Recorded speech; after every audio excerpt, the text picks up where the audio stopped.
डब्ल्युआइटी संस्थानले यो नयाँ कार्यक्रम टक प्रोग्राम सिरिजको सुरुवात गरेको छ, जसको टाइटल रहेको छ पाइनियर वुमेन इन टेक्नोलोजी। र आज हामी यहाँ माझ उपस्थित भएका छौँ यसको पहिलो श्रृङ्खला लिएर। सर्वप्रथम आजको यस प्रोग्राममा उपस्थित हुनुभएका यस टक प्रोग्रामका अतिथि स्पिकर यमी थापा म्याम, साथै डब्ल्युआइटी शाखाका सम्पूर्ण पदाधिकारीज्यूहरू, विभिन्न सङ्घ संस्थाहरू, यसै गरी विभिन्न कलेजबाट आउनुभएका भाइ बहिनीहरूलाई हृदयदेखि हार्दिक स्वागत गर्दछु।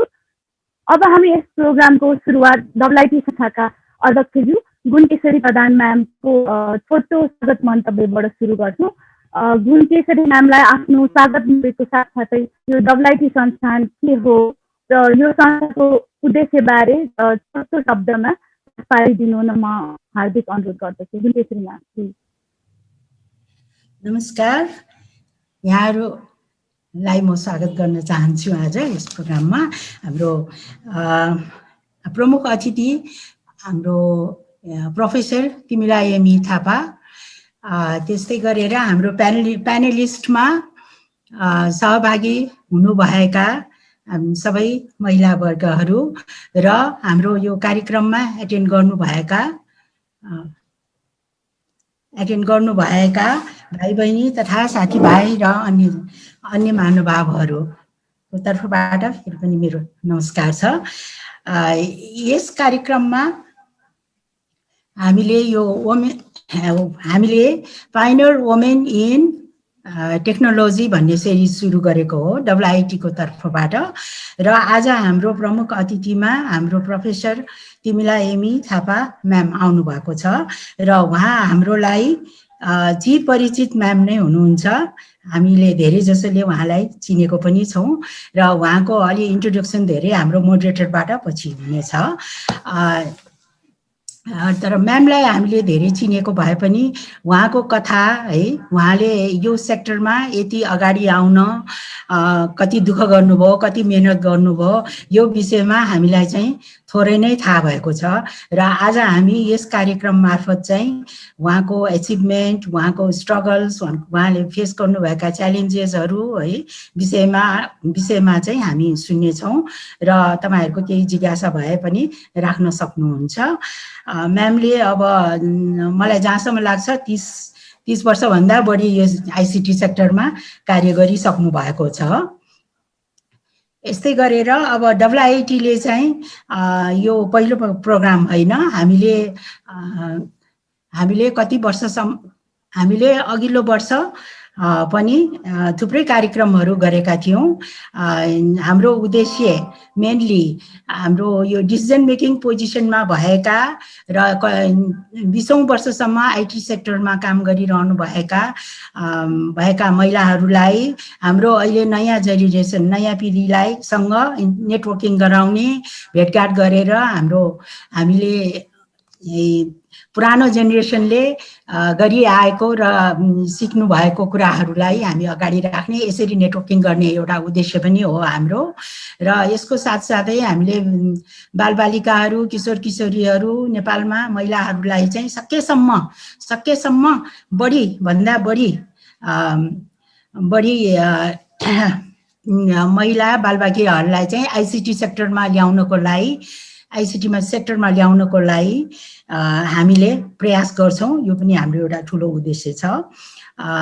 र त्यसको साथसाथै हामीले नयाँ टेक्नोलोजी आइरहेको यो विषयमा पनि हामी बालबालिका, हाम्रो युथहरूलाई जानकारी दिँदै जाने भन्ने पनि हाम्रो उद्देश्य रहेको छ।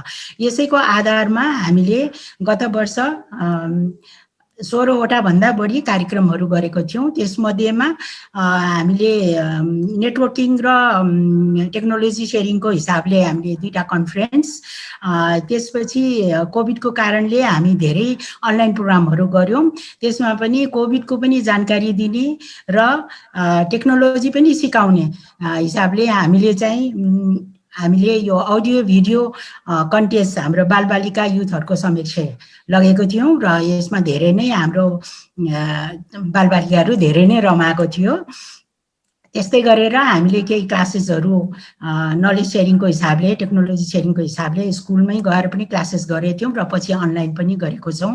र अनलाइन वर्क फ्रम होम गर्दाखेरिको र अनलाइन क्लासेस लिँदाखेरिको समस्याहरू विषयमा सर्वे गरेर प्लस हामी कुराकानी गरेर हामीले गर्ल्स इन आइसिटी दिएको उपलक्ष्यमा हामीले उहाँहरूको गर्ल्स इन आइसिटी दिएको हामी वेबसाइटमा सुत्दा पनि हामीले यो इन्फर्मेसनहरू राखेका थियौँ। अब यसरी नै हामीले अनेक प्रोग्राम गरेर यहाँहरूलाई आइसिटी सम्बन्धी जानकारी दिने, आइसिटी सम्बन्धी आइसिटीमा ल्याउन हाम्रो कोसिस रहने नै छ।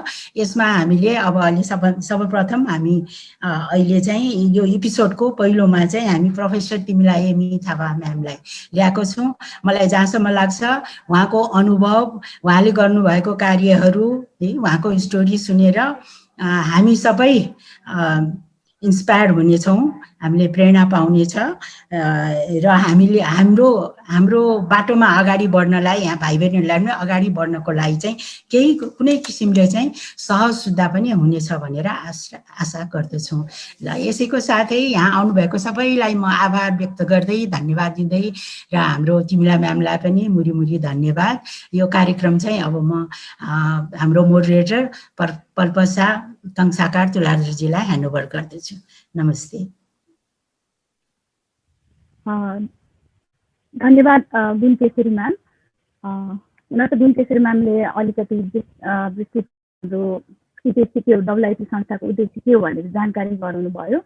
तर पनि म यस कार्यक्रममा प्रवेश गर्नु अगाडि म आजको यस प्रोग्रामको मूल उद्देश्यबारे छोटो प्रकाश पार्न अनुमति मागे। प्रोग्रामको मूल उद्देश्य भनेको हाम्रो समाजमा भएका महान महिलाहरू जो टेक्नोलोजीसँग आबद्ध रही आफ्नो क्षेत्रबाट हाम्रो समाजलाई योगदान पुर्याइरहनु भएका छन्। यस्ता महान व्यक्तित्वहरूलाई समाजको अगाडि ल्याउने र उहाँको जीवनी सङ्घर्षका कथाहरू अनफोल्ड गरी यस सुगम क्षेत्रमा मात्र सीमित नराखी नेपालको दूरदराज कुना काप्चासम्म उहाँहरूको बुलन्द आवाज पुर्याउने र नेपाली महिलाहरूलाई टेक्नोलोजीमा आबद्ध हुन उत्प्रेरित गर्ने र नयाँ पुस्ताका विद्यार्थीहरूलाई स्टेम विषयमा यानि साइन्स, टेक्नोलोजी, इन्जिनियरिङ र म्याथमेटिक्स जस्ता विषयमा आफ्नो पेसा अप्नाउन प्रेरित गर्ने हो र यो नै हाम्रो डब्लुआइटी संस्थाको पनि मूल उद्देश्य हो। यसै सन्दर्भमा हाम्रो यस प्रिमियर वुमेन इन टेक्नोलोजी नामक टक प्रोग्राम सिरिजको पहिलो श्रृङ्खला हामी वुमेन आइकन आइसिटी अवार्ड 2020 का विजेता आदरणीय प्रोफेसर तिमिला एमी थापा म्यामलाई आमन्त्रण गरेका छौँ। तिमिला म्याम, यहाँलाई स्वागत छ पुनः एकपटक यस टक प्रोग्राम सिरिजमा। सर्वप्रथम तिमिला म्याम, हजुरलाई नेपालको पहिलो वुमेन आइकन आइसिटी अवार्ड 2020 को उपाधि हासिल गर्न सफल हुनुभएकोमा डब्लुआइटी संस्थाको तर्फबाट साथै म पर्सनली पनि यहाँलाई धेरै धेरै बधाई दिन चाहन्छु।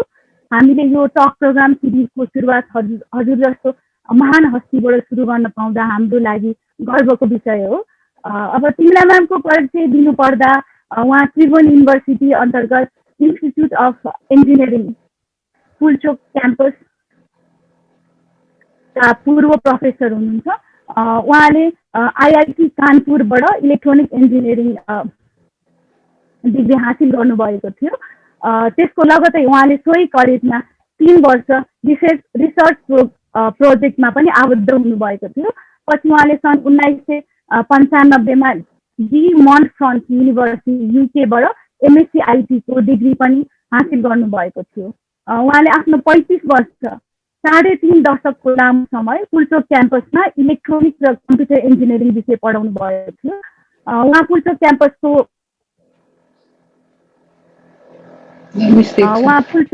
क्याम्पसको असिस्टेन्ट डिनसम्मको स्थानमा रही यस शैक्षिक क्षेत्रमा आफ्नो योगदान पनि दिनुभएको थियो।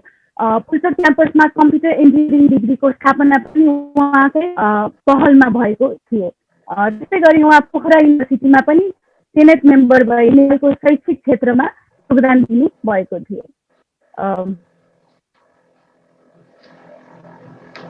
साथै उहाँ प्रधानमन्त्री कार्यालयको आइसिटी एडभाइजरी बोर्ड मेम्बर रही नेसनल लेभल पोलिसी प्लानरको रूपमा पनि कार्यरत हुनुभएको थियो। त्यसै गरी member of academic and research काउन्सिलमा पनि उहाँ एजुकेसनल पोलिसी प्लानरको रूपमा कार्यरत भई शैक्षिक क्षेत्रलाई अझ बढी प्रभावकारी पार्नमा उहाँले धेरै सहयोग पुर्याउनु भएको थियो। उहाँ क्यान कम्प्युटर एसोसिएसन अफ नेपालका पूर्व एक्जिक्युटिभ मेम्बर पनि हुनुहुन्थ्यो र अहिले पनि उहाँ अन्य सङ्घ संस्थामा आबद्ध भई समाजप्रतिको आफ्नो दायित्व निरन्तर रूपमा निर्वाह गरिरहनु भएको छ। उहाँ आफ्नै कम्पनी डिजाइनको नेपालमा आबद्ध हुनुहुन्छ र उहाँको दक्षता भनेको cyber security, communication network, management information system र सिस्टम इन्जिनियरिङ लगायतका क्षेत्रहरूमा रहेको छ। र मैले उहाँको विस्तृत परिचय दिनुभन्दा उहाँको आफ्नै शब्दबाट परिचय सुन्न पाउँदा अझ रोचक होला। त्यसैले तिमीला म्याम, यहाँले हजुरको छोटो मिठो परिचय दिनुहोला। नमस्ते।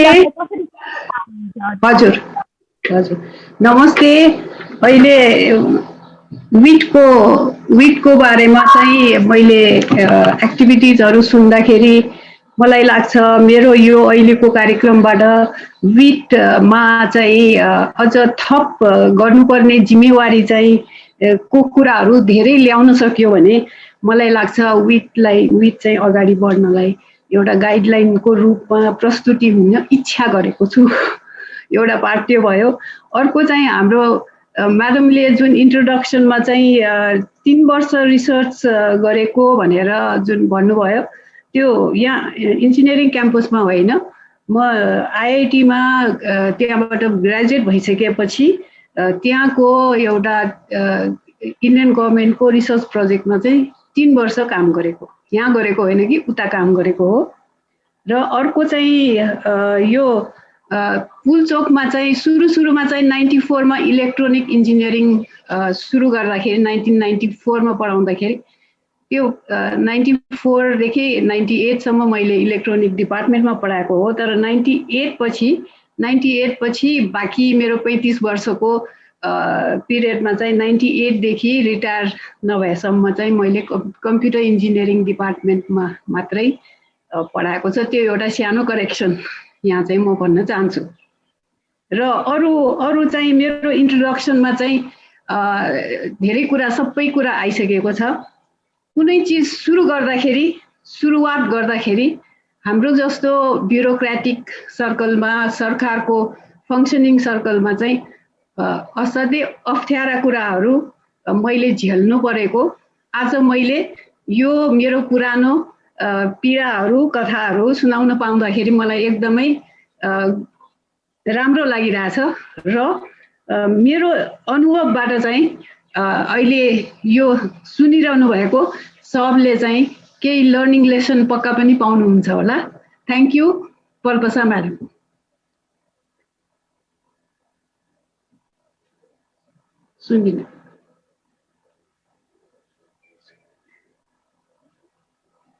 सुनेन त्यहाँ भन्नु। हजुर म्याडम अनम्युट गरेर बोल्नु होला हजुरले, आवाज आएन। हजुर हजुर पनि तिमीलाई म्याम हजुरको कथा सुनेर हामी पक्कै पनि हाम्रा अडियन्स सबै प्रभावित हुने नै छौँ भन्ने हामीले अपेक्षा गरेका छौँ। र अब सुरु गरौँ हजुरको बाल्यकालदेखि नै, होइन, बाल्यकाल अवस्थादेखि नै हामीले सुरु गर्न चाहन्छौँ हजुरको यो प्रोग्राम। हजुरको बाल्यकाल कसरी बित्यो, होइन, पारिवारिक माहौल कस्तो थियो, हजुरको स्कुल बेलामा हजुरले के कस्ता क्रियाकलापहरू गर्नुभएको थियो, यदि स्मरण छ भने हजुरले हामी माझ सेयर गरिदिनुहुन्छ कि आज यो फर्ममा। ए हजुर, मेरो चाइल्डहुड को टाइममा चाहिँ मेरो फ्यामिली सर्कल चाहिँ फ्यामिलीभित्र चाहिँ अलिकति अर्कै किसिमको छ। अरूहरूको फ्यामिली सर्कल भन्दा अलिक भिन्न कस्तो खालको छ भन्दाखेरि मेरो बुवा चाहिँ 97 सालमा विक्रम सम्वत 1997 मा चाहिँ 18 वर्ष जेल सेन्टेन्स पाएको र जेलमा धेरै यातना खपेको र धेरै जेलमा पढ्नु भएकोले मेरो बुवा चाहिँ एकदम कडा मान्छे, असाध्यै कडा मान्छे र राम्रो डाइरेक्सन नै दिनुभयो उहाँले। र मेरो आमा पनि यो राणा हटाउने अभियानमा चाहिँ उहाँलाई चाहिँ जेलमा पनि लगिएको थियो। 1947 चाहिँ उहाँलाई समातिएको थियो, जेलमा राखिएको थियो र नेपालमा फर्स्ट टाइम चाहिँ महिला सङ्गठन खोल्नेमा चाहिँ एउटा फाउन्डिङ मेम्बरमा चाहिँ उहाँको ठुलो रोल थियो।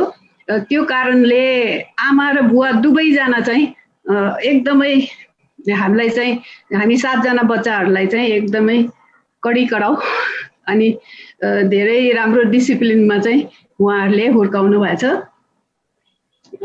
ब्याकग्राउन्डको अलिकति इन्फ्लुएन्स र धेरै इनपुट चाहिँ हामीले पाएको भनेको मेरो आमाबाट। अनि मेरो आमाको सर्कल र मेरो आमा छिटो बित्नुभयो। 1970 चाहिँ मेरो आमा बित्नुभयो, हामी 7 जना छोरीहरू छोडेर।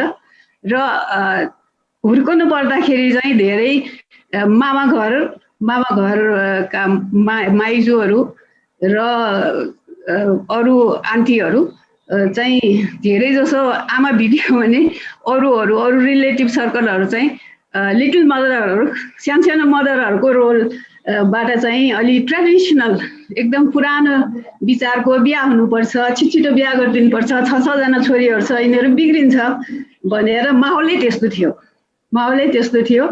र हामीलाई इन्सपिरेसन कहाँबाट पायो भन्दाखेरि एउटै कुरा म याद गर्छु। मेरो आमा बित्ने अगाडि मेरो आमाले चाहिँ you be like a boy र केटाहरूले जुन डिसिजन मेकिङमा जुन खालको एउटा खालको छ एम्पावर्ड किसिमले गर्छ, तिमीहरू पनि त्यही किसिमले ग्रो हुनुपर्छ भनेर आमाले त्यो एउटा बित्ने अगाडि चाहिँ राम्रो सम्झाउनु भएको कारणले चाहिँ हामी अरू रिलेटिभहरूको इन्फ्लुएन्सबाट चाहिँ उहाँले राम्रै सजेसन, हामीले राम्रो एङ्गलबाटै भन्नुभएको हो। र बिहा गर्नेतिर यतातिर चाहिँ हामी कोही 6 जना कोही पनि मानेन। यो ठुलो कुरा मलाई लाग्छ। यो सबैले एउटा बुझ्नुपर्ने कुरा छ। अरू त फ्यामिली चाइल्डहुडको गर्दाखेरि अब धेरै पढाइ त मेरो आमाले आफैले पढाउनुहुन्थ्यो र मलाई 4 क्लासमा स्कुलमा चाहिँ कान्तिश्वरी राज्यलक्ष्मी हाई स्कुल भनेर केटीहरूको स्कुल थियो, त्यो स्कुलमा चाहिँ 4 क्लासमा भर्ना गर्नुभएको थियो। र यसरी चाहिँ त्योभन्दा अगाडि चाहिँ पढाइ हुर्काई र घरको माहौल तपाईँले सोध्नुभयो। घरको माहौल चाहिँ मेरो आमाले यो 97 सालपछि जो हाम्रो एजुकेसनहरू सबै त त्यो राणा पिरियड जङ्गबहादुर राणाले चाहिँ एजुकेसन ब्यान गरेको कारणले चाहिँ पढ्ने, कलम बोक्ने, कापी बोक्ने त्यो बेला पिटाइ खान्थ्यो मेरो आमाहरूले। र आमाले चाहिँ लुकिकन चाहिँ मेरो आमाले चाहिँ बच्चाहरूलाई पढाउनुहुन्थ्यो। अनि त्यही चिज चाहिँ 2007 सालपछि पनि आमाले चाहिँ छिमेकीको बच्चाहरू, रिलेटिभको बच्चाहरू सबैजना चाहिँ जहिले पनि बटुल्ने, पढाउने, अनि त्यसैको अन्डरमा हामी बच्चाहरू हुर्केको। त्यति हो मेरो स्कुलको अगाडि भनेको चाहिँ म्यामको आमा हुनुहुँदो रहेछ है, उहाँको धेरै हात रहेछ हजुर यस क्षेत्रमा। हुन त अब हजुर हुन्छ महिलालाई पढाउने नै कम थियो म्यामले भन्नुभएको जस्तै होइन, बिहे गरिदिनु चाँडै त्यस्तो टाइपको हाम्रो सामाजिक प्रवृत्ति थियो। तर पनि म्याम त्यस्तो बखतमा पनि आफ्नो देश छोडी विदेश गएर होइन आफ्नो पठन पाठन सुरु गर्नुभयो इन्डिया गएर होइन। म्याम चाहिँ कोबाट प्रभावित भयो यो टेक्निकल फिल्डमा लाग्नुभएको? त्यति बेला नर्मली इनकेस कोही पढ्ने भए पनि हुन्छ, कोही टिचर बन्छन् या कोही नर्सहरू बन्छन्, तर टेक्निकल फिल्डमा वुमेन लाग्ने भनेको एकदम रेयर हो कि त्यति बेला होइन। त्यस्तो बेला पनि म्यामले टेक्निकल फिल्डलाई अप्नाएर आफ्नो करियर अगाडि बढाउनु भयो। यो चाहिँ कोबाट प्रभावित भएर हजुरले टेक्निकल फिल्ड भन्नुभएको? यो खास त्यो बेला चाहिँ माहौल कस्तो थियो भने स्कुलमा पढ्दाखेरि पनि साथीहरूको सङ्गतमा चाहिँ कस्तो थियो भने 6 क्लास, 8 क्लास, 10 क्लास को टाइममा चाहिँ साथीहरू फुट बिहा भएको र क्लासमा पनि ज्वेलरीको गहना ल्याएको, नयाँ नयाँ लुगा ल्याएको, लुगाको कुरा, गहनाको कुरा र बिहाको कुरा। घरमा चाहिँ मेरो साथीहरूको घरमा चाहिँ सबैजनाको फलान ठाउँमा, फलान चिजको ठाउँमा, राम्रो ठाउँमा प्रपोजल आयो, भन्न आयो, केटीहरू माग्न आयो, यस्तै यस्तै मात्रै माहौल थियो। पढाइको माहौल खोइ मलाई त याद छैन त्यसरी राम्रोसँग भएको जस्तो थिएन। र म चाहिँ अलिकति म्याथमेटिक्समा चाहिँ मेरो ब्याकग्राउन्ड चाहिँ राम्रो मैले देखेको, मलाई एकदम मनपर्ने म्याथमेटिक्स सब्जेक्ट हो र साइन्सै पढ्नुपर्छ भनेर चाहिँ यो मेरो आमाको एउटा चाहिँ ठुलो सपना थियो। 6 जना छोरीहरू म्याथमेटिक्स भन्ने, साइन्स भन्ने चिज छोराहरूको लागि मात्रै हो, छोरीहरूले कहाँ पढ्न सक्छ, फेल हुन्छ, पढ्ने होइन, इन्जिनियर डक्टर त कहाँ बन्ने हो भनेर चाहिँ डिस्करेज गर्थ्यो र छोरीहरूलाई चाहिँ आर्ट्स मात्रै पढाउने र बिहा गरेर पठाइदिए। छिटो तिमीहरूले त चुलो हेर्ने हो, चुलो मात्रै हेर्ने हो, बच्चा पाउने मेसिन हो भन्ने चाहिँ जेनरल बोजेहरूले, आमाहरूले, छोरीहरूले सम्झाउने माहौल थियो त्यो बेला। त्यस्तो बेलामा चाहिँ मेरो आमा चाहिँ स्पेसली उहाँ चाहिँ एउटा ट्युबरक्लोसिसको पेसेन्ट भएर एकदम बिरामी भएर उहाँ चाहिँ कलकत्तामा ट्रिटमेन्टको लागि कलकत्तामा र कालिम्पोङमा समथिङ लाइक 2 वर्ष जति उहाँ त्यहाँ हुँदाखेरि उहाँ चाहिँ आफ्नै इन्ट्रेस्टले चाहिँ त्यहाँको अखबार पढ्ने, किताब पढ्ने, आफ्नो सेल्फ इन्ट्रेस्ट, स्कुल त कहिले पनि गएको होइन, तर सबै सेल्फ स्टडीबाट चाहिँ उहाँ चाहिँ अगाडि धेरै नलेजेबल हुन्थ्यो र उहाँले चाहिँ तिमीहरू 6 जना छोरीहरू कसैले पनि आर्ट्स पढ्ने होइन, साइन्सै पढ्ने हो भनेर उहाँले त्यति सम्झाएर बित्नु भएको थियो।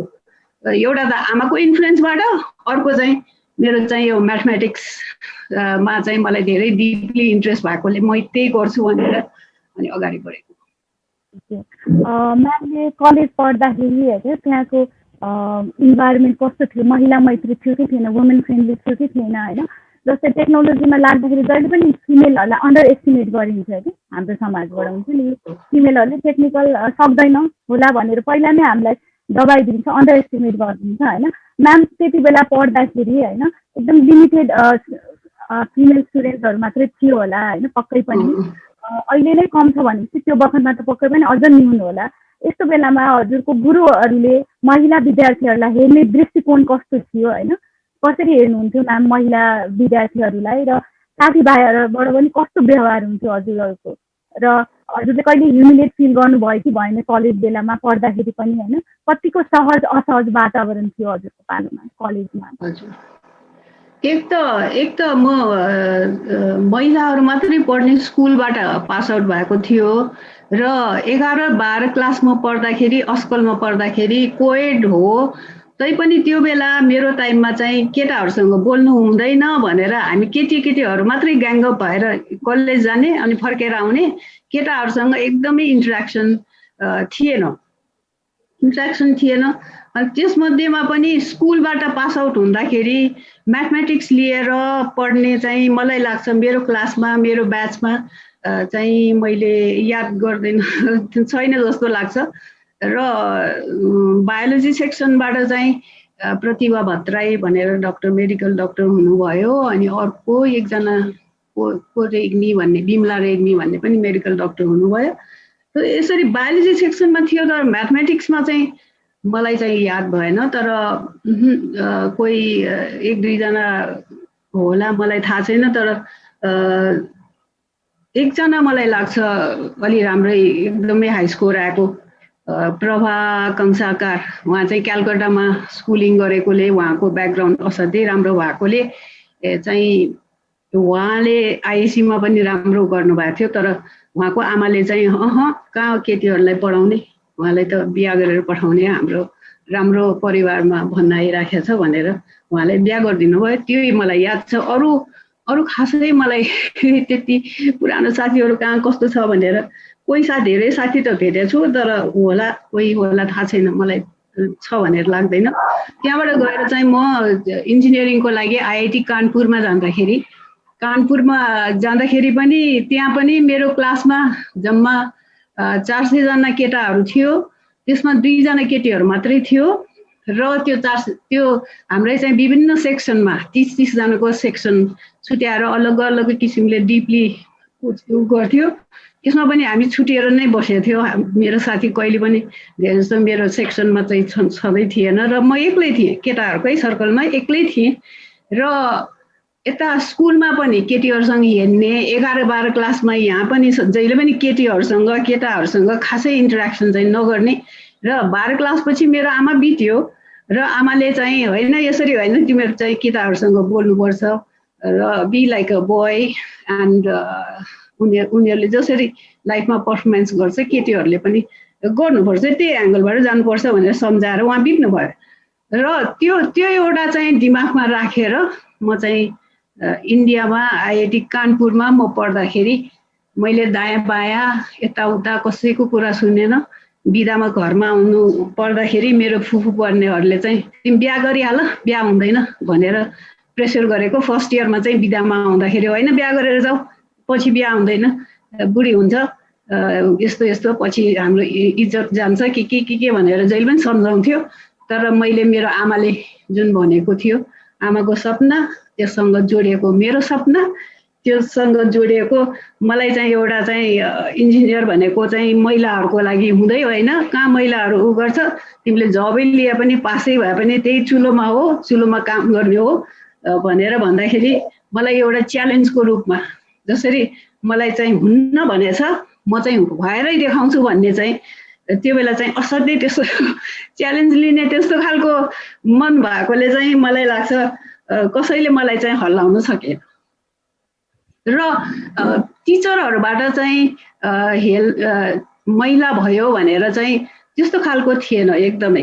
म पढेको ठाउँमा चाहिँ आइआइटी कानपुरमा चाहिँ इन्डियाको टपरहरू एकदम क्लास 1 देखि टप गरेका त्यस्तो फिल्टर गरेको स्टुडेन्टहरूको ग्याङ थियो। र त्यहाँ चाहिँ एकदम सेल्फ स्टडीमा बढी फोकस भएर चाहिँ क्लासमा जाने भनेकै एउटा जाँच लिने स्पेस जस्तो, क्लासमा गयो कि सरप्राइज क्विज, जाँच, क्लासरुम भनेकै जाँच मात्रै र अरू धेरै कुरा आफैले पढ्नुपर्ने भएकोले चाहिँ हाइली कम्पिटिटिभ इन्भाइरोमेन्ट भएकोले चाहिँ क्लासको केटाहरूबाट चाहिँ हेला गर्ने जस्तो खासै त्यस्तो फिलिङ चाहिँ मैले पाएन। र टिचरहरूबाट पनि त्यस्तो बत्ती गयो। सो त्यहाँको टिचरहरूले पनि केटीहरू तिमीहरू त्यो भनेर त्यस्तो थिएन, एकदम थिएन। एउटा जाँचको रिजल्टसँग जोडिएर चाहिँ टिचरहरूले हेर्थ्यो र केटीहरू भनेर नेगेटिभली त्यस्तो त्यो त छैन। त्यहाँ त्यो इन्भाइरोमेन्ट एकदमै अर्कै खालको इन्भाइरोमेन्ट थियो। र मलाई चाहिँ त्यो खालको घरमा आउँदाखेरि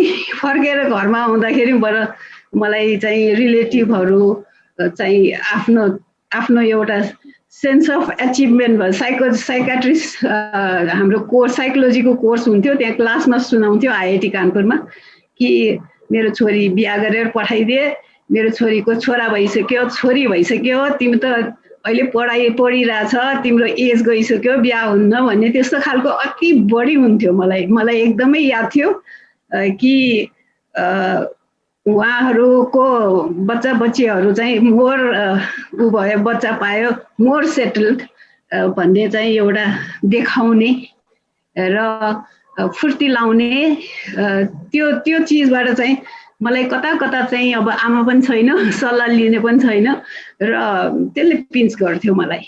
अरू त एउटा महिलाको नाताले टिचरले हेर्ने तरिका, क्लासको केटाहरूले हेर्ने तरिका हाम्रो इन्स्टिट्युटमा चाहिँ अलिकति फरक थियो।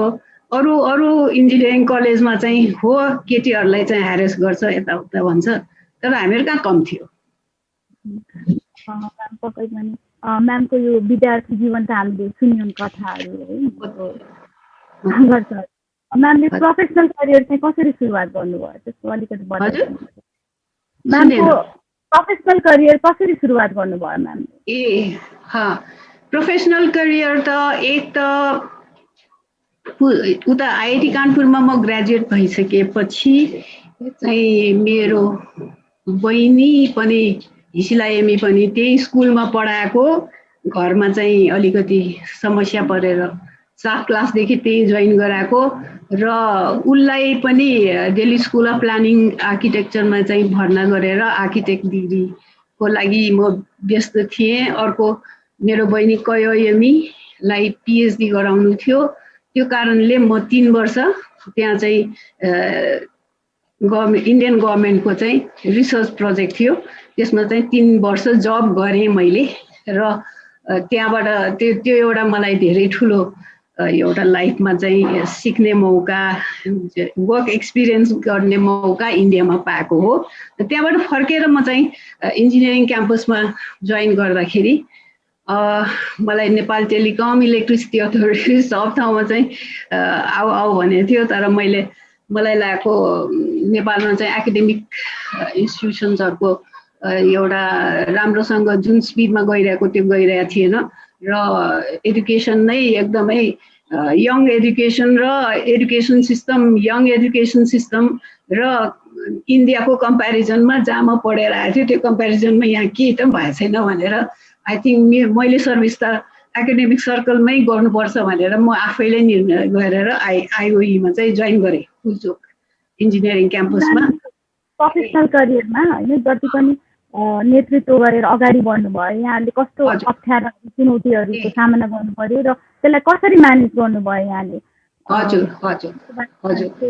त्यो अब नेतृत्व भन्दाखेरि मैले चाहिँ पुल्चोक इन्जिनियरिङ क्याम्पसमा असिस्टेन्ट डिनको पोस्टमा र एसिस्टेन्ट डिनको पोस्टमा 4वटा engineering campus Pokhara campus, Dharan campus, Thapathali campus र पुल्चोक क्याम्पस 4वटा क्याम्पसको प्रशासनिक इन्चार्ज है, त्यहाँको त्यो लिड रोल मैले खेल्नु परेको र 10वटा एफिलिएटेड कलेजहरू, इन्जिनियरिङ कलेज 10वटा एफिलिएटेड कलेजको पनि त्यहाँको प्रशासनिक डिटेलहरू सबै चिज चाहिँ म इन्चार्ज थिएँ र त्यो बेला झेल्नु परेको त गाह्रो छ।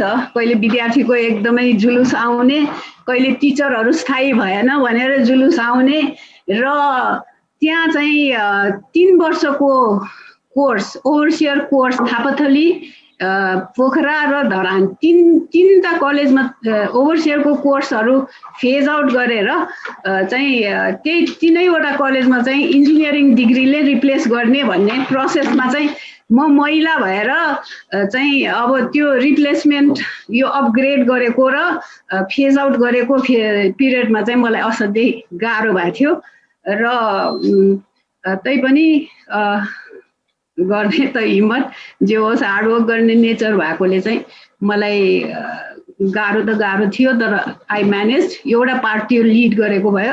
अर्को चाहिँ यो खानेपानी केयुकेएलमा चाहिँ बोर्डमा केयुकेएलको बोर्डमा 5 वर्ष मैले काम गर्दाखेरि 2.5 वर्ष चाहिँ चेयरपर्सनको रोल मैले खेल्दाखेरि कहिले घेराउमा पर्ने, कहिले राति पनि एकदमै मिटिङहरू गर्नुपर्ने र त्यो बेला केयुकेएलमा चाहिँ संस्थानबाट गभर्मेन्ट स्ट्रक्चरबाट पिपिपी मोडलमा चाहिँ ट्रान्जिसन भएको होल वर्कै मेरो हातबाट भएको है, जसमा चाहिँ एडिबीको एक्सपर्टहरू पनि राखिएर चाहिँ त्यो ट्रान्जिसन जो गभर्मेन्ट स्ट्रक्चरबाट चाहिँ पिपिपीको स्ट्रक्चरमा चाहिँ कन्भर्ट गर्दाखेरि मलाई धेरै अप्ठ्यारो भएको थियो, धेरै अब्जेक्सनहरू पनि आएको थियो र त्यसमा चाहिँ मलाई लाग्छ 5 वर्ष मैले जुन रोल खेलेँ त्यसमा राम्रै पोजिटिभ रिजल्टै आएको छ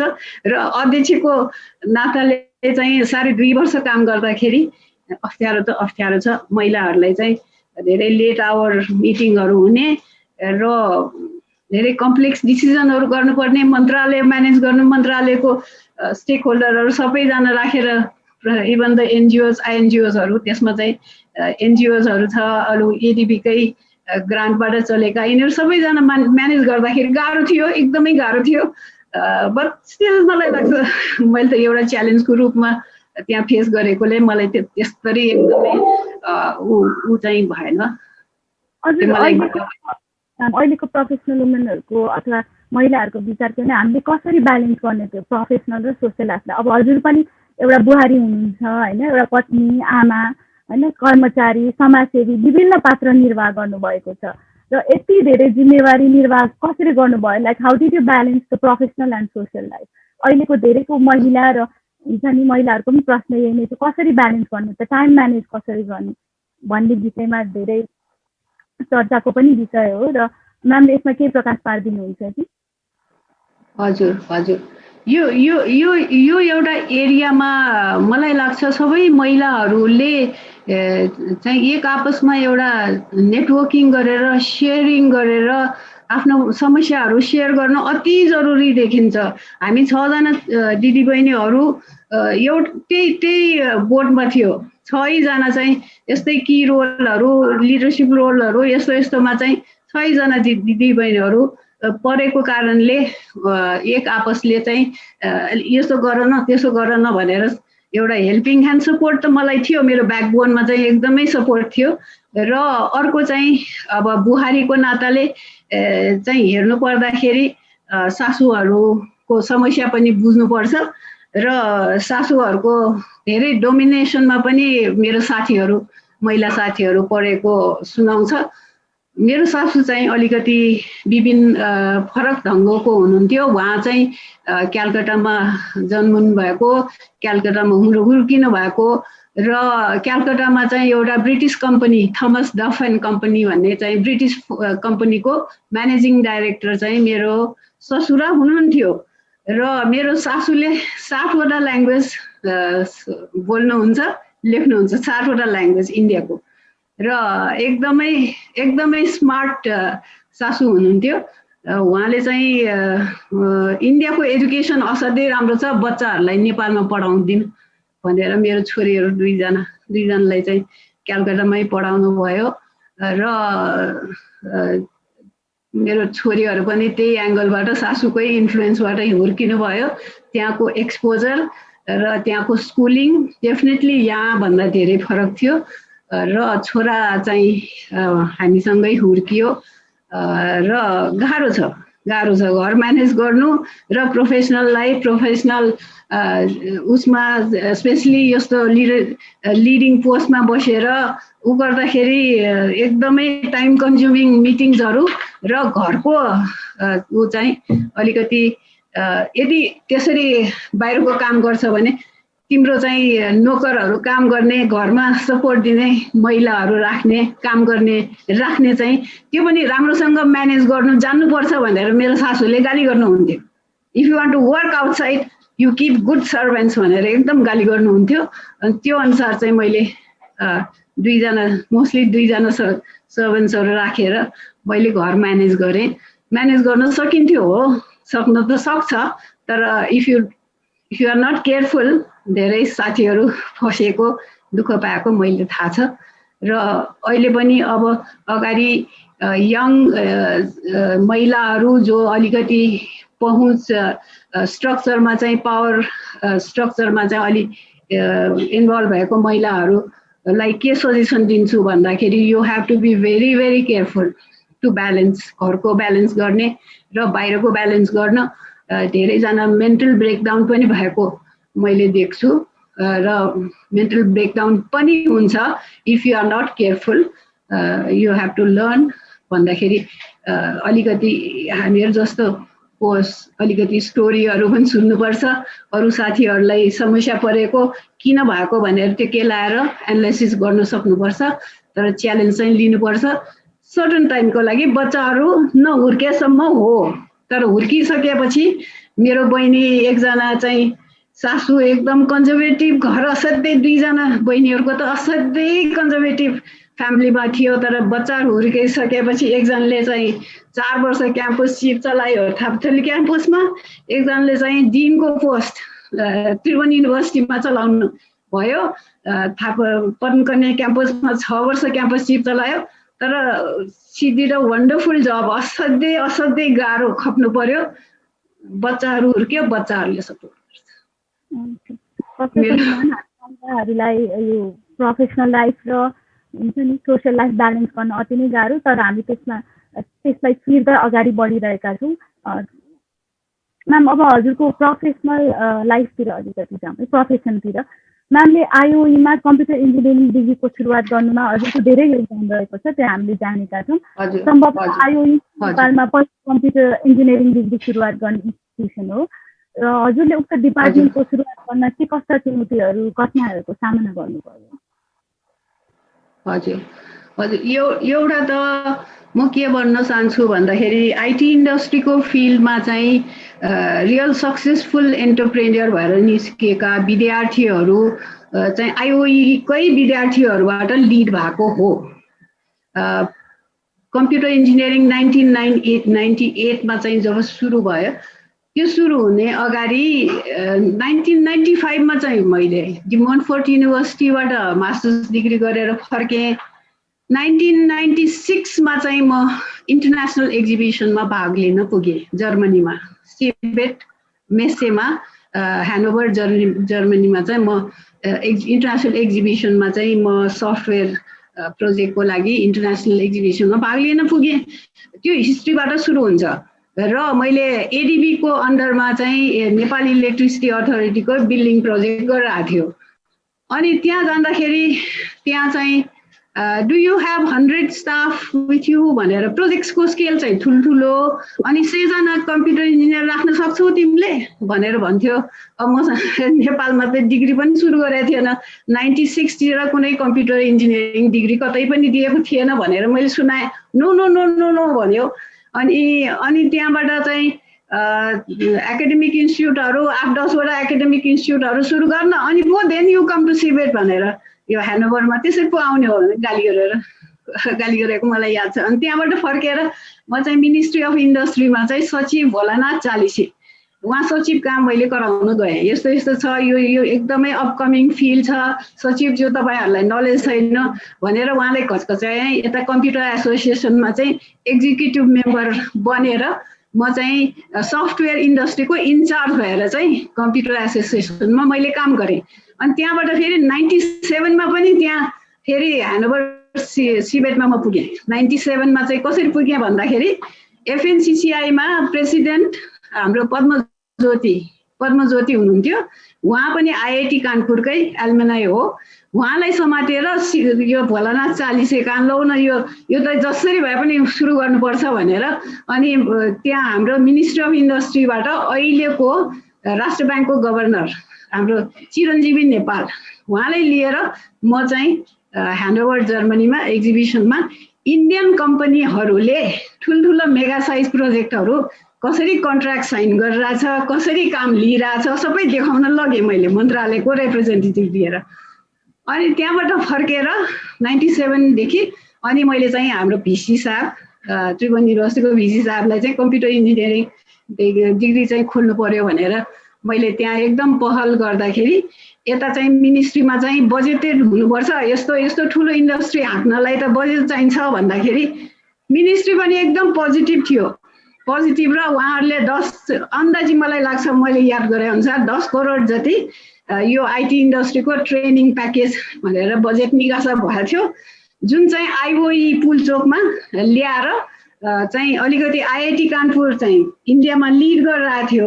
आइआइटी कानपुरको प्रोफेसर र हेड अफ डिपार्टमेन्ट पङ्कज जलोटे उहाँ कहाँ पुगेर कोलाबोरेसनमा अलिकति यो आइटी इन्डस्ट्री उठाउँ भनेर म असाध्यै चलेको थियो र न त यता त्रिभुवन युनिभर्सिटीबाट कम्प्युटर इन्जिनियरिङको दरबन्दी खोल्नेमा पनि ढिलाइ गरिदियो र यता कोर्सहरू रन गर्दाखेरि पनि कम्प्युटर इन्जिनियरिङ भन्दा पनि इलेक्ट्रोनिक इन्जिनियरिङहरू नै स्थायी टिचरहरू हुनुहुन्थ्यो र कोर्सको लोडहरू र धेरै कोर्सहरू लिनु पर्यो र यो चाहिँ गाह्रो थियो, असाध्यै गाह्रो थियो।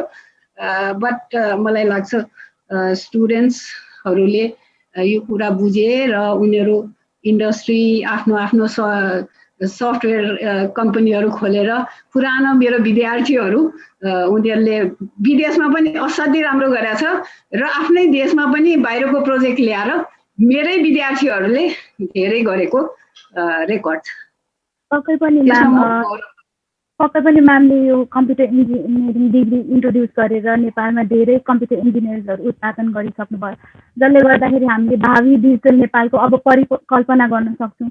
अब यो भावी डिजिटल नेपालको कुरा सन्दर्भमा नेपाल सरकारले 2018मा डिजिटल नेपाल फ्रेमवर्क ल्याउनु भएको थियो होइन, जसमा 8वटा मेजर सेक्टरहरूलाई समेट्नु भएको थियो, जस्तै ई एजुकेसन, ई हेल्थ होइन, ई एग्रो।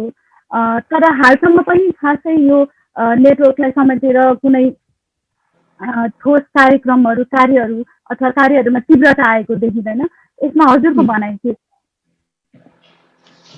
यसमा चाहिँ त्यो डकुमेन्ट 2018मा जुन परिकल्पना भएको थियो र डकुमेन्ट तयारी गरेको थियो, त्यो डकुमेन्टमा चाहिँ 8वटा सेक्टरमा चाहिँ फोकस गरेर 80वटा प्रोजेक्टहरू चाहिँ इम्प्लिमेन्ट गर्ने भन्ने डकुमेन्ट छ र बनाउने त्यो डकुमेन्ट बनाउनेहरू पनि मेरै साथीहरू हो, चिनेको साथीहरू हो, उहाँहरूले मेहनत पनि गर्नुभएको छ र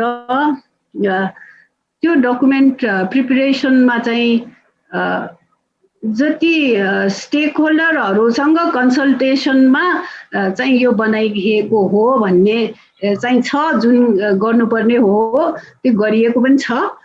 तर मलाई लाग्छ यो एकदमै कम्प्लेक्स एरिया हो, त्यसमा चाहिँ 2-4 जना मान्छे राखेर सर्ट टाइममा चाहिँ यसरी बनाउने भन्ने चिजमा मलाई लाग्छ मन्त्रालयको सोचाइमा चाहिँ कमजोरी देखिन्छु मैले।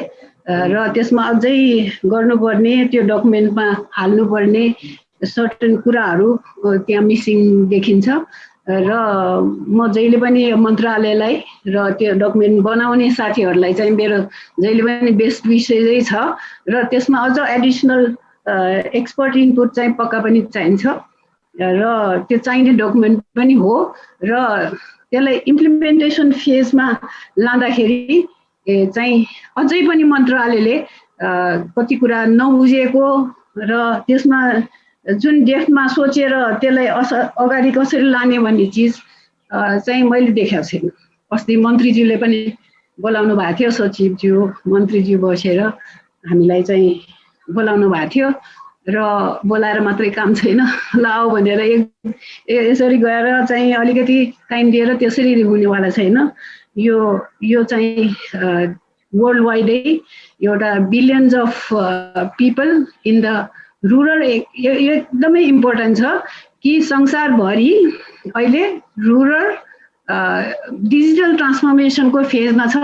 डिजिटल ट्रान्सफर्मेसनको फेजमा रुरल ट्रान्सफर्मेसन अति जरुरी छ, यो ग्लोबली जरुरी छ र अरू देशमा चाहिँ ग्लोबली रुरल एरिया चाहिँ कसरी ट्रान्सफर्म गर्ने र डिजिटल ट्रान्सफर्मेसनमा कसरी इन्टिग्रेट गर्ने लग्ने भन्ने चिज जो छ हाम्रो गाउँतिर, गाउँको महिलाहरू र गाउँको विद्यार्थी बहिनीहरू, स्पेसली भाइ बहिनीहरूमा पनि बहिनीहरू चाहिँ रुरल ट्रान्सफर्मेसन चाहिँ मा सबैजना सहभागी भएर नचलेसम्म यो डिजिटल ट्रान्सफर्मेसन यो डकुमेन्ट बनाएर यो डकुमेन्ट अगाडि राखेर प्रोग्राम चलाएर यो सक्सेसफुल हुने मैले देखेको छैन है।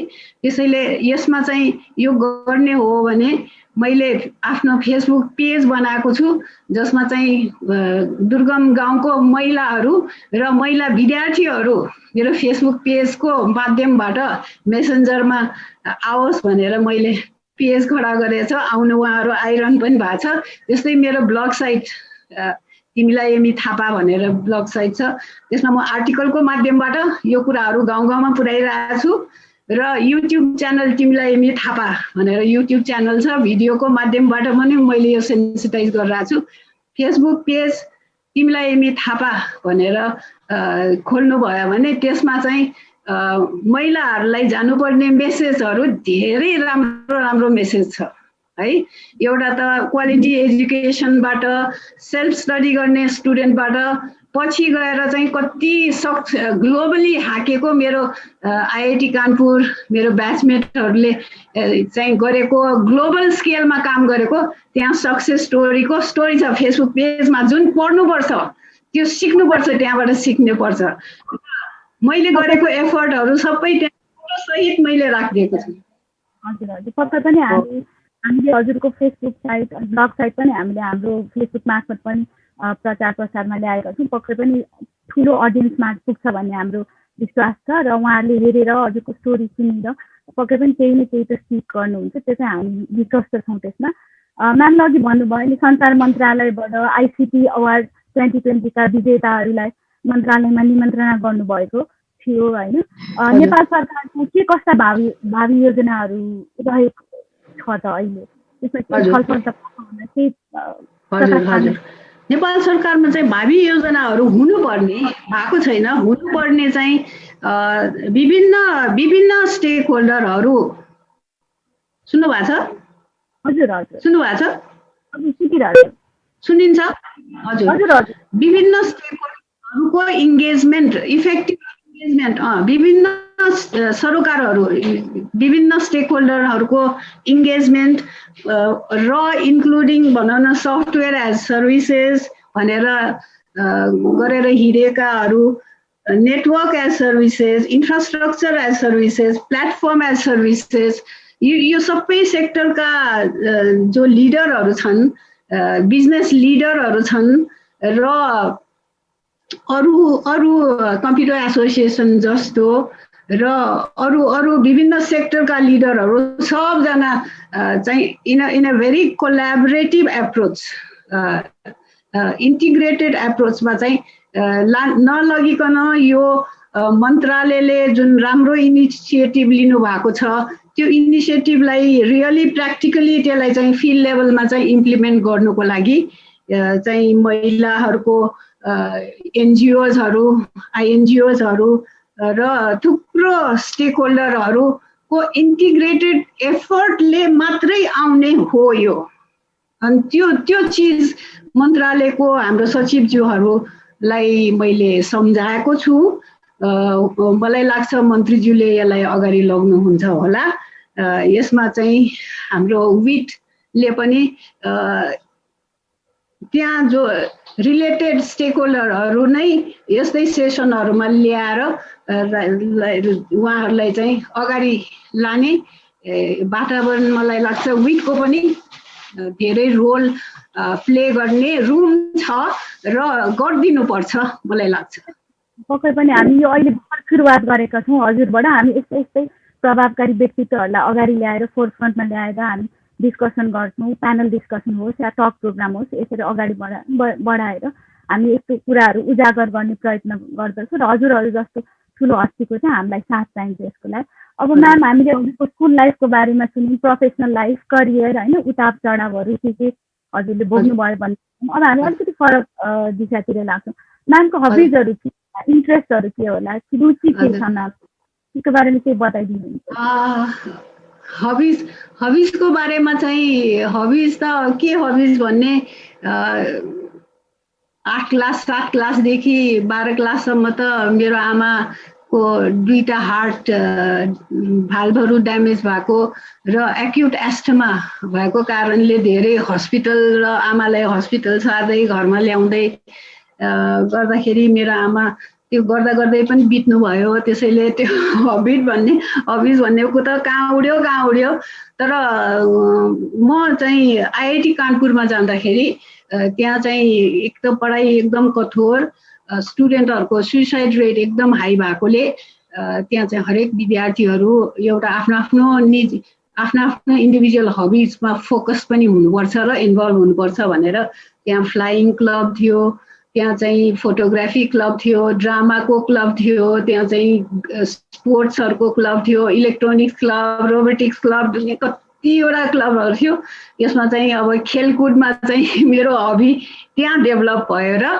त्यहाँ चाहिँ इन्टर कलेज इन्टर आइआइटी कम्पिटिसनहरू विभिन्न स्टेटको बच्चाहरू आएर कम्पिटिसनमा चाहिँ भाग लिनु पर्थ्यो त्यसमा चाहिँ खो खो भन्ने एउटा गेम थियो त्यो एकदम खेल्थेँ र अर्को चाहिँ बास्केटबल चाहिँ एकदम खेल्थेँ र त्योसँगै हबी भनेको मलाई किताब पढ्न एकदम मनपर्छ लेखहरू एकदम लेख्न मनपर्छ टेक्निकल लाइन भएकोले चाहिँ लेख्नलाई टाइमै नपाएको तर एकदमै लेख्ने इच्छा र मेरो बुवाले पनि थुप्रो किताबहरू छापेर जानुभएको छ र त्यस्तो बुवा लेख्ने छाप्ने बुवाले हामीलाई किन किताब लेख्ने किन सिकाएन भनेर मैले एकजना साथीलाई सुनाउँदाखेरि उहाँले त्यत्रो देशको टेन्सन लिएर हिँड्नु भएको मान्छेले तिमीहरूलाई सिकाउन थाल्यो भने त कहाँ हुन्छ भन्नुभएको थियो तर मेरो इच्छा चाहिँ त्यहाँ छ एकदमै लेख्ने र अहिले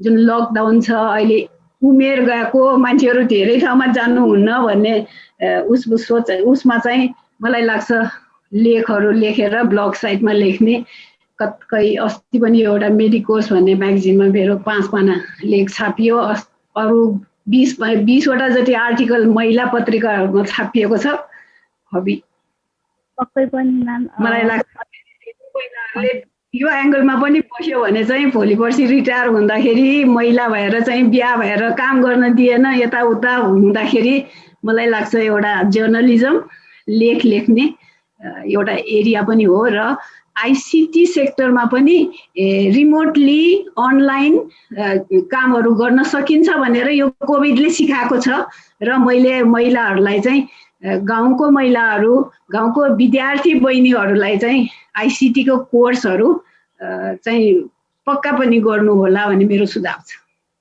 म्याम पक्कै पनि भविष्यमा पनि हजुरको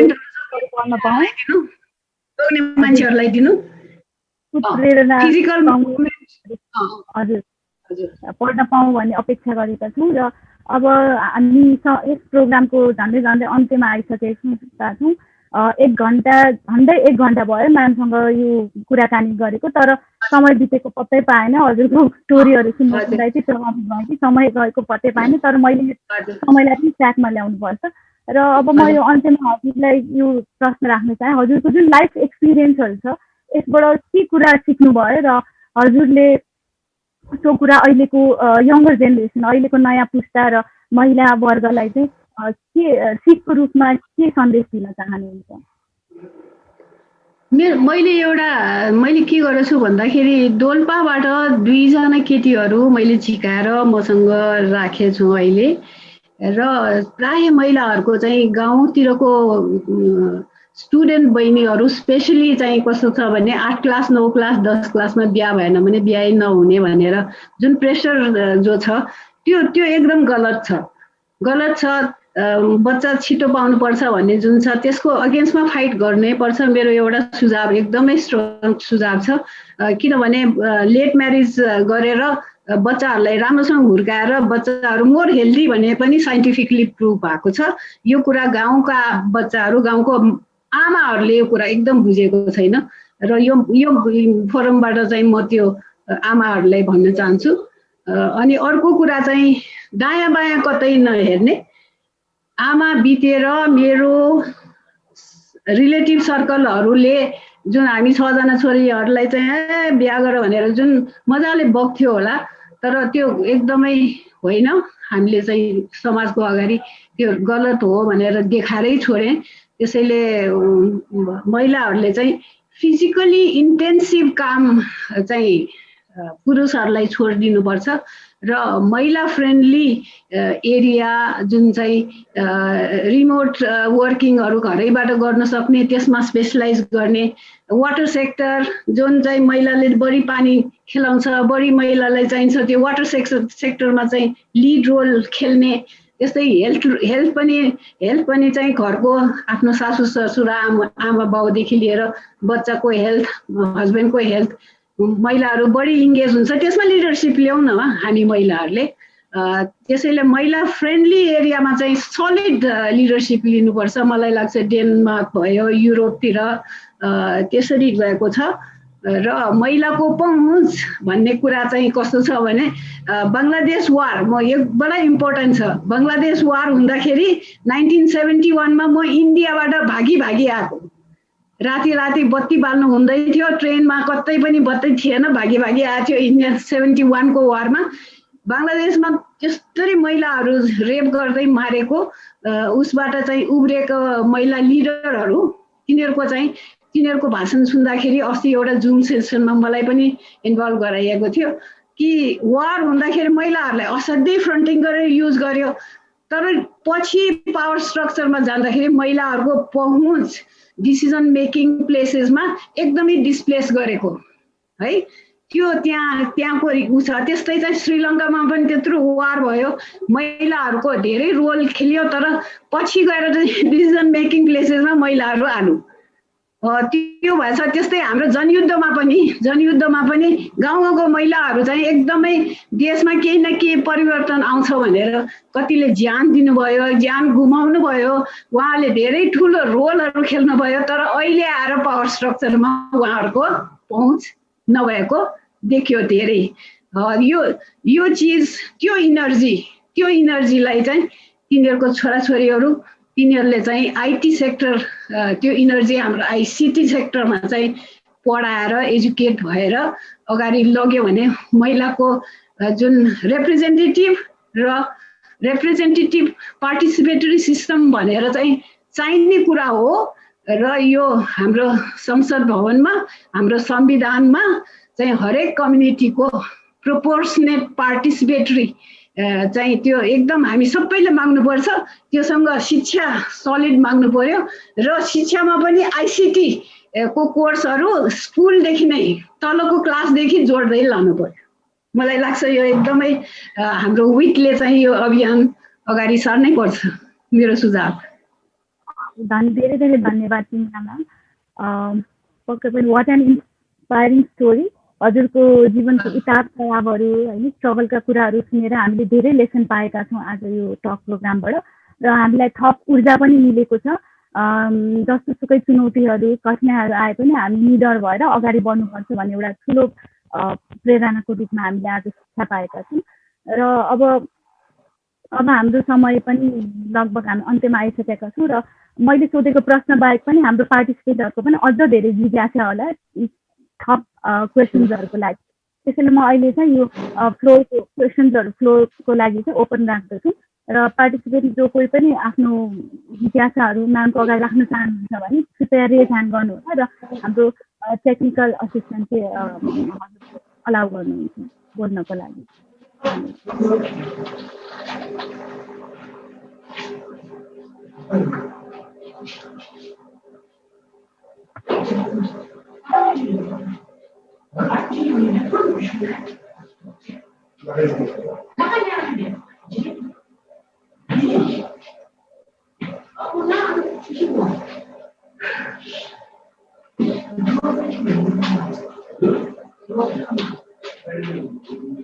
यहाँ क्वेसन्सहरू धेरै आइरहेको छ। आशिक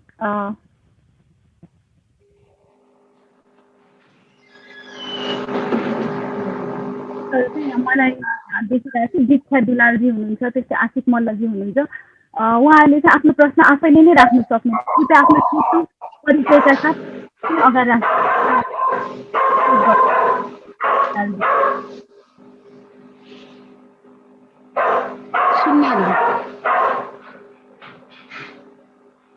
राम्रोसँग सुन्दैन।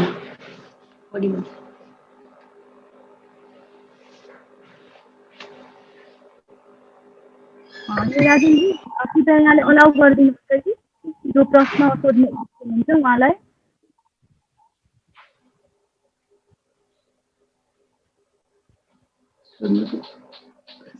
सुन्दैन।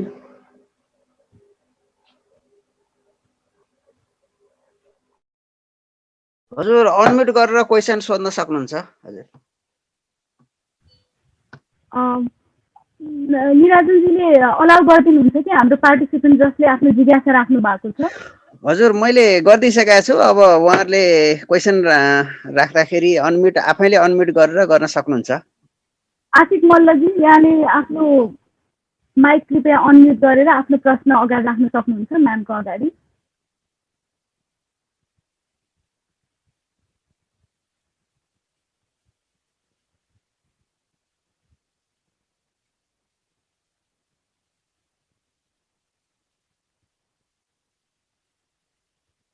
अरू कोही हुनुहुन्छ कि क्वेसन्सको लागि अडियन्सबाट?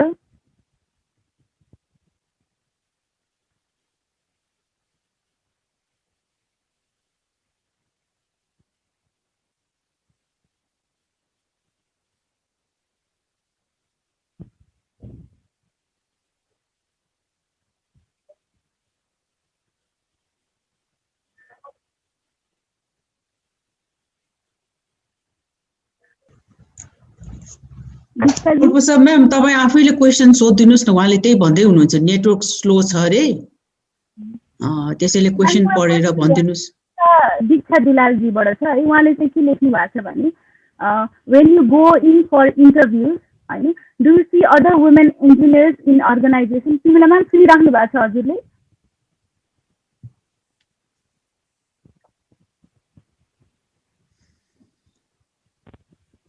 तिमीलाई म्याम? हजुर भन्नुहोस् त, फेरि भन्नुहोस् त। इन्टरभ्यूमा जाँदाखेरि राख्दैछु होइन, यहाँ दीक्षा दिलाजीले के क्वेसन गर्नु भएको छ भने when you go in for, do you see other women engineers in organization? Are those women in leadership or executive level positions? And more importantly, what's the company's attitude towards promoting and supporting women in this industry? भनेर सोधिराख्नु भएको छ। कुनै पनि संस्थामा चाहिँ इन्टरभ्यूको लागि केही प्रोग्रामको लागि जानुहुन्छ भने त्यहाँ म्यामले अरू वुमेन इन्जिनियरहरू भेट्नुहुन्छ कि हुँदैन होइन, अथवा भेट्नुहुन्छ भने उहाँहरू लिडरसिप पोजिसनमा छन् कि तल्लो लेभलमा मात्रै कार्यरत हुनुहुन्छ होइन। अनि त्यस्तो कम्पनीहरूको चाहिँ एटिट्युड कस्तो छ फिमेलहरूलाई अगाडि बढाउनको लागि, उत्प्रेरित गर्नको लागि, वुमेनहरूलाई सपोर्ट गर्नको लागि कतिको सपोर्टिभ हुनुहुन्छ भनेर सोधिराख्नु भएको छ म्यामले। त्यस्तो एक्सपिरियन्स हजुर हजुर हजुर म चाहिँ त्यसरी जाँदाखेरि चाहिँ कुनै अर्गनाइजेसनमा वुमेन इन्जिनियर्सहरू भएको र उहाँहरूले अलिकति की रोलमा पोजिसन लिनुभएको मैले देखेको नेपाल टेलिकममा गुणकेशरी म्याडम हुनुहुन्छ, त्यहाँको जिएम पनि महिला, उहाँ त इन्जिनियर हुनुहुन्न थिएन, हाम्रो के जिएम हुनुभएको उहाँको नाम बिर्सेँ मैले, तर हाम्रो गुणकेशरी म्याडम हुनुहुन्थ्यो, अर्को चाहिँ राज भण्डारी म्याडम हुनुहुन्थ्यो, अनि प्रतिमा प्रधान हुनुहुन्थ्यो, 2-4 एनटिसीमा मैले देखेको छु। अरू अर्गनाइजेसनहरू प्राइभेट सेक्टरमा महिलाहरू कतै महिलाहरूलाई प्रिफर गरेको पनि अर्गनाइजेसन मैले देखेको छु, त्यस्तो नेगेटिभली छैन। तर प्राय यो हाम्रो चाहिँ महिला पुरुषले डोमिनेट गरेको सोसाइटीमा चाहिँ महिलाहरूलाई चाहिँ टाइम दिन सक्दैन, बेलुका बस्न सक्दैन भन्ने कुरा कन्सेप्टबाट चाहिँ महिलाहरूलाई चाहिँ अलिकति माथि स्ट्रक्चरमा, पावर स्ट्रक्चरमा नलाने चाहिँ छ।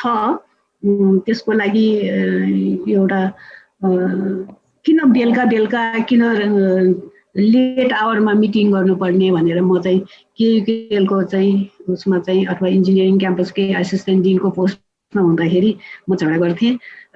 राम्रैसँग डिसिजन गर्ने, राम्रै चलाउने हो भने दिउँसै कति कुराहरू भ्याउन सकिन्छ भनेर भन्थेँ। प्राय उहाँहरू चाहिँ रेस्टुरेन्टमा रक्सी खाएर, यो भन्नु त हुँदैन तर धेरै चलन चाहिँ लेट आवर रेस्टुरेन्टहरूमा बस्दाखेरि नै बढी ब्रेन स्टर्मिङ गर्ने, भोलिको मिटिङहरूमा के डिसिजन गर्ने भनेर पुरुषहरूको प्र्याक्टिसेस जो छ, मलाई लाग्छ कुनै राम्रै प्र्याक्टिस होला, कतै राम्रै होला, तर महिलाहरूको लागि एकदमै अप्ठ्यारो। दीक्षाजीले अर्को क्वेसन थप्नु भएको छ है, do women need to act like a man to be a successful women in technology भनेर सोधिराख्नु भएको छ। हामी महिला पनि पुरुष जस्तै एक्ट गर्नुपर्छ कि सक्सेसफुल हुनको लागि भनेर उहाँले प्रश्न गर्नुभएको। हजुर हजुर हजुर महिलाहरू पनि पुरुष जस्तै एक्ट होइन कि महिलाहरूले चाहिँ पढ्दाखेरि पनि इन डेप्थ राम्रो आफ्नो सब्जेक्ट म्याटरमा चाहिँ एकदमै राम्रो डिपली केपेबल भएर निस्किनुपर्छ, अनि सजिलो हुन्छ वर्क प्लेसमा पछि जागिर खाँदाखेरि आफ्नो कम्पिटेन्सी लेभल चाहिँ त्यत्तिकै हाई उसमा भयो भने त्यो अफिसमा चाहिँ त्यस्तो कम्पिटेन्ट महिलाहरूलाई चाहिँ रेस्पेक्टै गर्छ। र एकदम पुरुष जस्तै एकदम हाउ गरेर हिँड्नु पर्दैन। पुरुषहरूको आफ्नै नेचर छ, हामी महिलाहरू एकदम क्वाइट उसबाट चाहिँ हामी आफ्नै सफ्ट स्किलमा चाहिँ एक्सिलेन्ट छ र हाम्रो सफ्ट स्किल राम्रो छ। त्यो एङ्गलबाट आफ्नो आफ्नो सब्जेक्ट म्याटरमा चाहिँ एक्सिल भएर निस्किनुपर्छ। Life is better that way, मेरो सजेसन। Thank you ma'am. अर्को प्रश्न रहेको छ आशिक मल्लजीबाट। उहाँले के सोध्नु भएको छ भने कृत्रिम बुद्धिमत्ताको भविष्यका बारेमा तपाईँको दृष्टिकोण के रहेको छ? कसको? कृत्रिम बुद्धिमत्ता। फेरि एकचोटि। कृत्रिम बुद्धिमत्ता भन्नुभएको छ। कृत्रिम बुद्धिमत्ताको भविष्यका बारेमा हजुरको दृष्टिकोण के रहेको छ? आर्टिफिशियल इन्टेलिजेन्स को भविष्य त हजुर हजुर एआई को बारेमा होइन? हजुर हजुर आर्टिफिशियल इन्टेलिजेन्स एआई को बारेमा के छ भन्दाखेरि हजुर हजुर लास्ट 10 इयर्स गएको 10 वर्षमा मैले के बुझेको छु भन्दाखेरि 10 वर्ष अगाडि चाहिँ अब धेरै कुरा सफ्टवेयरले टेक ओभर गर्छ भन्दाखेरि मान्छेहरूले पत्याएन। कहाँ त्यो किबोर्ड पनि हान्न आउँदैन, के पनि आउँदैन, कहाँ त्यसरी धेरै त्यो आइटीको कुरा के भनेर गाली गर्थ्यो।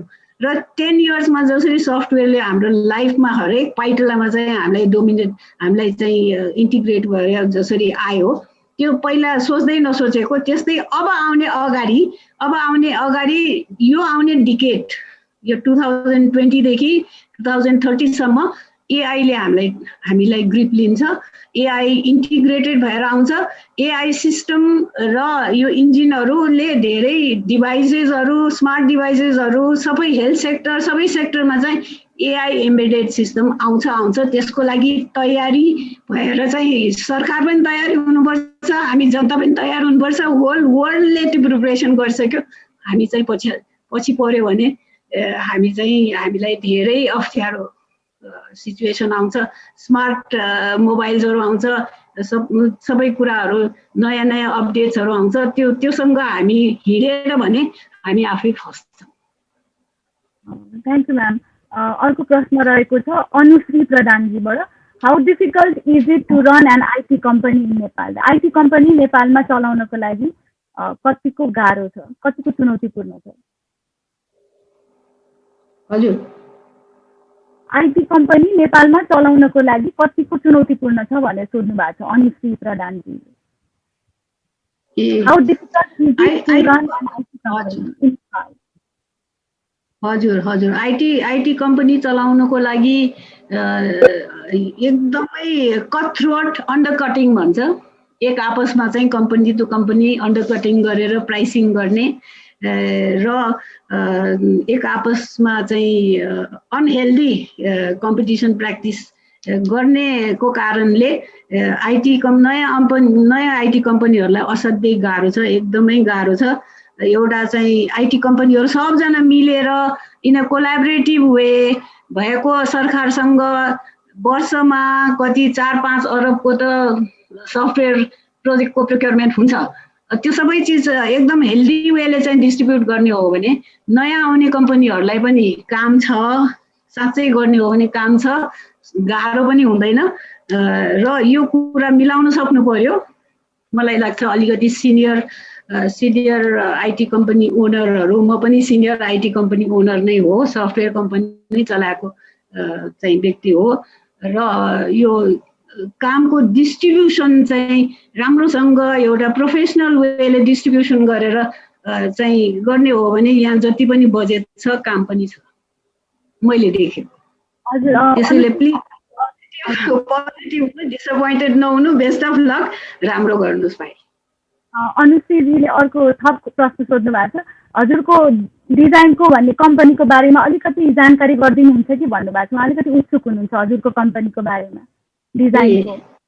हो, मेरो कम्पनी 1991 मा इस्टाब्लिस गरेको हो र त्यो बेला 1991 तिर चाहिँ धेरै प्रोजेक्ट्सहरू चाहिँ अलिकति इन्टरनेसनल फन्डेड ड्रिभन थियो र त्यो बेला चाहिँ म बेलायतमा मास्टर्स डिग्री गर्दाखेरि अलिकति इन्डस्ट्री इन्टेन्सिभ खालको कोर्स भएको कारणले सफ्टवेयरको कोर डिजाइन आर्किटेक्चरदेखि त्यसमा धेरै दखल भएकोले चाहिँ त्यो बेला चाहिँ मैले प्रोजेक्ट्सहरू थुप्रो लिएँ, गर्न पनि गरेँ। अनि पछि गएर चाहिँ म अलिकति डिसिजन मेकिङ की रोल लिडरसिप पोजिसनमा पुग्दाखेरि मैले त्यो कम्पनी चाहिँ अरूहरूलाई चलाउन दिएँ।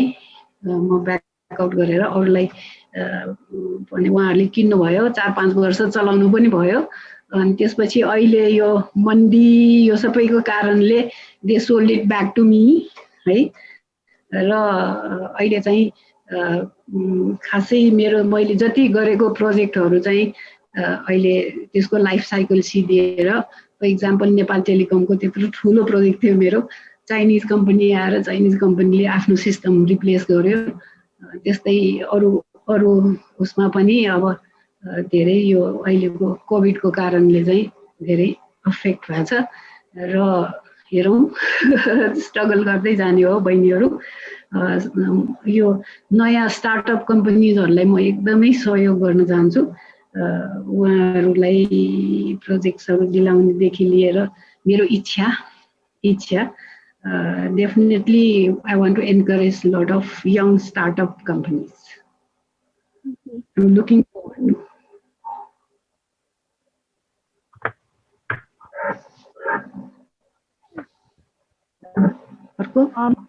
Also एउटा क्वेसन छ, what advice would you give to young professionals starting in technology? young प्रोफेसनलहरूलाई स्टार्टअप प्रोफेसनलहरूलाई के उपदेश दिन चाहनुहुन्छ? स्टार्टअप प्रोफेसनलहरूले चाहिँ मोर टुवर्ड्स द इनोभेसनमा एकदमै फोकस्ड भएर चाहिँ एकदम मेहनत गर्ने हो भने there is a very good room there. मैले देखेको यहाँ लोकली पनि क्लिक गर्नुहुन्छ र त्यो हाम्रो लिङ्क्डइनको इन्जिन छ, त्यो इन्जिनले पनि त्यहाँ तपाईँको चाहिँ कामको प्रोफाइल, तपाईँको प्रडक्टको प्रोफाइल, तपाईँको प्रोफेसनल स्किलको प्रोफाइलहरू त्यहाँ झल्काउनु भयो भने इन्टरनेसनली लिङ्क चाहिँ पक्का पनि हुन्छ। राम्रो गरेर गएकोहरू मैले धेरैजना देखेको पनि छु। र थिङ्क पोजिटिभली, स्कोप छ, काम धेरै छ। यो देशमा पनि धेरै आइटीको काम छ, विदेशमा पनि धेरै काम छ। But you have to be very innovative, मेरो suggestion. Thank you, ma'am. Thank you all the participants and especially those participants who has raised the questions. तपाईहरुको यो प्रश्नको लागि धेरै धेरै धन्यवाद। अब हामी यस प्रोग्रामको अन्त्यमा आइसकेका छौँ।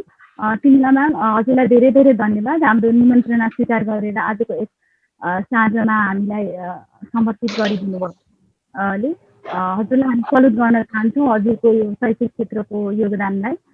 र हामीलाई विश्वास छ कि हजुर यस समाजलाई केही न केही रूपमा कार्यरत भई आफ्नो योगदान दिन निरन्तर लाग्नुहुन्छ। र पक्कै पनि आजको यस अन्तर्वार्ता सबैले मन पराइदिनु होला भन्ने आशा गर्दछु। र हामीलाई यस्तै थप ऊर्जा पनि मिलेको महसुस गरेको छु मैले। र यसै गरी आज यस प्रोग्राममा उपस्थित हुनुभएका सम्पूर्ण पार्टिसिपेन्ट्सहरू र उहाँहरूको एक्टिभ इन्भल्भमेन्टको लागि पनि धेरै धेरै धन्यवाद ज्ञापन गर्दछु। यहाँले हजुरको महत्त्वपूर्ण समय हामीलाई दिनुभयो होइन। स्पेसली वर्किङ लेडिजको लागि यो स्याटरडे इभिनिङ भनेको सच इम्पोर्टेन्ट टाइम होइन, फ्यामिलीलाई दिने समय हो, तर हाम्रो लागि समर्पित गर्नुभयो, त्यसको लागि धेरै धेरै धन्यवाद। त्यसै गरी हाम्रा विद्यार्थी भाइ बहिनीहरू पनि जसको लागि मी टाइम हो स्याटरडे इभिनिङ भनेको होइन, अरू बेला त कलेजको असाइनमेन्टहरू गर्दा दौडधुप गर्दा गर्दै जान्छ, यो मी टाइम पनि हामीलाई समर्पित गरिदिनु भयो र हामीलाई हौसला दिनुभएकोमा धेरै धेरै धन्यवाद छ। र यहाँले जुन हाम्रो यो WIT संस्थाले लिएको कदममा साथ दिइराख्नु भएको छ त्यसको लागि धेरै धेरै धन्यवाद। हामी यस्तै टक प्रोग्राम सिरिजमा अरू नयाँ थप महिला हस्तीहरूलाई लिएर हजुरहरूको सामुन्ने आउने बाचा गर्दछौँ। र आजको लागि यति भन्दै आजको यो प्रोग्राम यहीँ समाप्त भएको घोषणा गर्न चाहन्छु। धन्यवाद।